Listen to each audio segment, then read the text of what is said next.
Quick video of the Harbor Breeze Mazon here. Here's the light.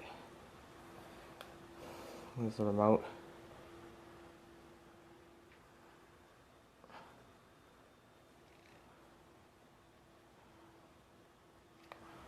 Here it is on low speed.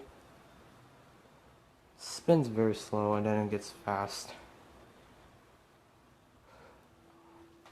Well, yeah, that's pretty normal. Oh, that. It's medium.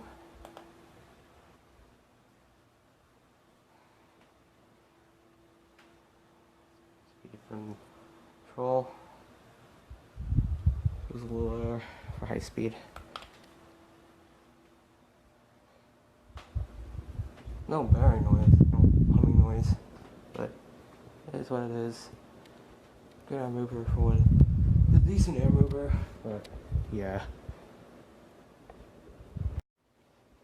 Well, it's probably a good amount of air for this fan, for being what it is. Turn it off. Spin down, time, and I'm not going to do that. Do a quick video, so you have it. Thanks for watching. I hope you enjoyed it.